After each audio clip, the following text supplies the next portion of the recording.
Hi friends, Mirai cinema గురించి మాట్లాడుకునే కంటే ముందు మనం ఒక్కసారి తేజ సజ్జ గురించి మాట్లాడుకుందాం.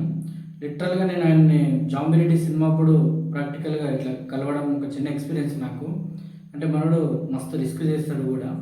అండ్ మనం సినిమాల గురించి మాట్లాడుకుంటే తనవి ఈ జాంబిరెడ్డి కానీ హనుమాన్ కానీ అంటే ఒక డిఫరెంట్ కైండ్ ఆఫ్ మూవీస్ చేయడంలో తను దిట్ట. అంటే స్టోరీని అనలైజ్ చేయగలుగుతాడు. ఈ సినిమా స్టార్టింగ్ నుంచి మనం ఒకసారి డిస్కషన్ చేస్తే కార్తిక్ ఘట్టమైన డైరెక్షన్ కాబట్టి స్టార్టింగ్ నుంచి అంచనాలు చాలా ఉన్నాయి.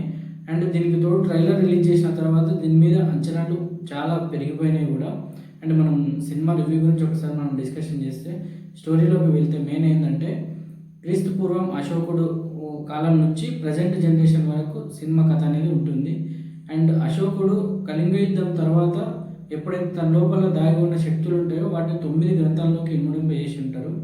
అండ్ ఆ తర్వాత ఆ 9 గ్రంథాలకు 9 మంది రక్షకులు రక్షణగా ఉంటారు. అందుట్లో ఇప్పుడు మహావీర్ లామా, ఇప్పుడు మనం మంచు మనోజ్, యాక్చువల్లీ మంచు మనోజ్ గురించి మాట్లాడలేదు దీంట్లో. అసలు అద్భుతమైన క్యారెక్టర్ అది.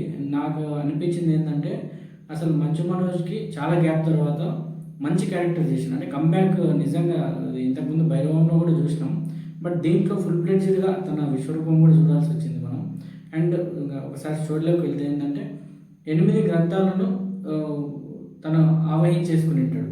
ఒక 9వ గ్రంథమైన ఆ గ్రంథానికి రక్షణగా శ్రేయా శరణ్ అని ఉంటుంది. ఆమెనే అంబిక ఆ సినిమాలో.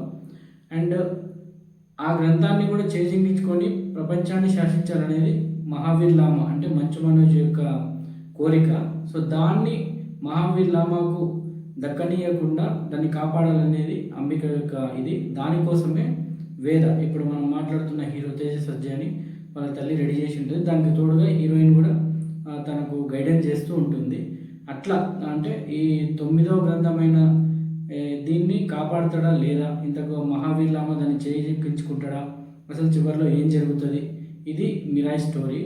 సో నాకు తెలిసినంతవరకు, నేను చూసినంతవరకు మాత్రం చాలా బాగా దాన్ని డిజైన్ చేసారు కూడా. అంచనాలకు మించి సినిమా చేయగలిగారు.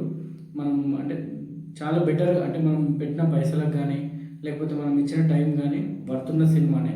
సో ఎలాంటి డౌట్ లేదు అందులో. ఖచ్చితంగా వెళ్ళి చూడొచ్చు, చాలా మంచి థ్రిల్లింగ్ ఉంటుంది. సో ఒక్కసారి మీరు కూడా ఆలోచన చేయండి, ప్రతి ఒక్కరు వెళ్ళి చూడడానికి ట్రై చేయండి. అలాగే మన ఛానల్ ఫస్ట్ టైం చూస్తున్న వాళ్ళు ఉంటే దయచేసి సబ్స్క్రైబ్ కూడా చేసుకోండి. అండ్ నెక్స్ట్ వేరే వేరే మూవీస్ యొక్క రివ్యూస్ కూడా చెప్దాం.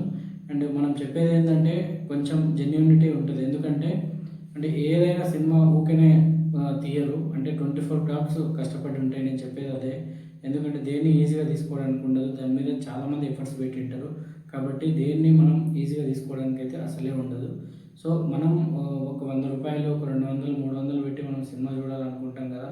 సో దానికి మనం ఎట్లయితే వర్త్ ఉండాలనుకుంటామో దానిపైన కూడా వాళ్ళు ఒక 10 కోట్లు, 20 కోట్లు ఎంతో కొంత వాళ్ళు కష్టపడే పెట్టింటారు. కాబట్టి ఖచ్చితంగా వాళ్ళు కూడా రెస్పాన్సిబిలిటీస్ ఉంటాయి.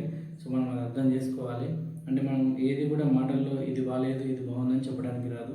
బట్ నా ఎక్స్పీరియన్స్ నాది, మీ ఎక్స్పీరియన్స్ మీది. సో ఏదైనా అంటే మనం ఒక విషయాన్ని తెలుసుకోవడానికి మనం ఇంపార్టెన్స్ ఇవ్వాలి ఖచ్చితంగా. సో మీరు అదే ఆలోచిస్తారని నేను అనుకుంటున్నాను. అంటే ఇప్పుడు నేను అందరిలాగా వేరే వేరే రివ్యూస్ లాగా ఇది ఉన్నది లేనిది ఉన్నది చెప్పి అంటే కన్ఫ్యూజ్ చేయాల్సిన అవసరం నాకు లేదు. సో ఖచ్చితంగా మీరు ఆలోచిస్తారని నేను అనుకుంటున్నాను. సో ఖచ్చితంగా మన ఛానల్ సబ్స్క్రైబ్ చేసుకోండి. మనం బెటర్గా రివ్యూ చేద్దాం, బెటర్గా అందరం బతకాలి, అందరితో కలిసి బతకాలి. అంతే. Thank you.